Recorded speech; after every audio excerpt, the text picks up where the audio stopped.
So welcome back. This is video number 3, find groups with active fans. So this is going to be a short exercise before we actually find and recruit active fans.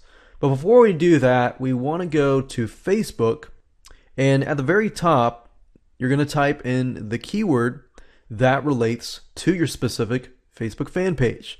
So remember, we're targeting the frame of mind of a male person, demographic wise, who is specifically interested in natural disasters, surviving them, bug out bags, what to pack, what to stock up, and things like that. So, keeping that in mind, what I want you to do is go to Facebook and up at the top, enter the keyword. So that's the type of Facebook fan page I'm looking for. You don't want to just type this in and, let's say, pick the first one at the top. For example, this one here. We don't want to do that. We want to make sure that the Facebook fan page fits our demographics. And then we'll actually do another test in the next video. But for now, all I want you to do is simply go to Facebook, type in the keyword, and look for a specific fan page that relates to what you are trying to focus on. So as we can see here, this would look more like the survivalists that I'm trying to reach. Be prepared, be self-reliant, be ready. Okay, so what I'm going to do is I'm just going to open this up in a new window, and I'm going to open this one up in a new window. And I'm going to do the same thing here, the same thing here. So let's take a look at them. So what we're looking for is how engaging their community is. So as we can see, they don't have a lot of likes. They only have 1,501 likes. But if the community is fairly active within that number itself, that's a good sign. So, for example,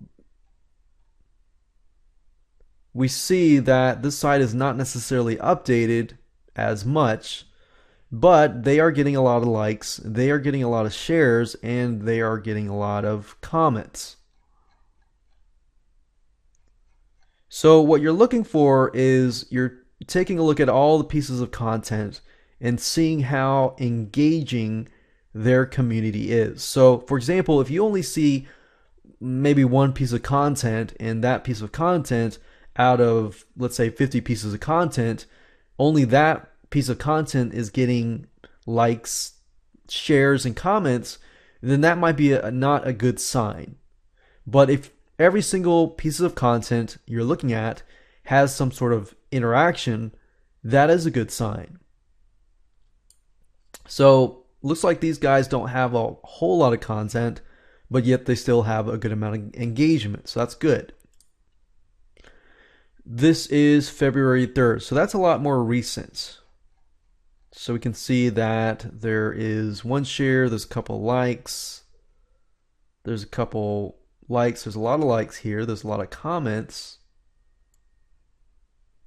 So I'm beginning to see that this specific niche is very engaging.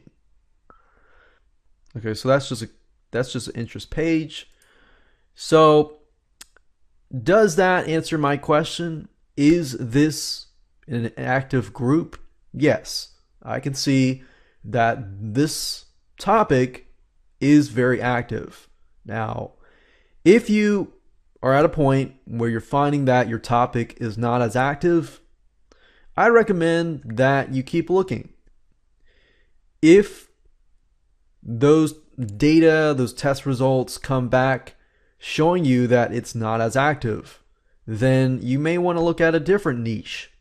So this is a good test to figure it out before you create a Facebook fan page. If you've already created a Facebook fan page, then you can see that you may not necessarily be getting as much engagement.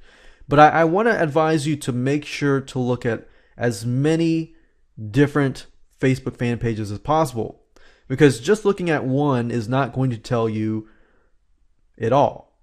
looking at 10, 30, 40, or even 50 different pages, and they all are very engaging or they're all very not engaging, that tells you a good hunch about the market.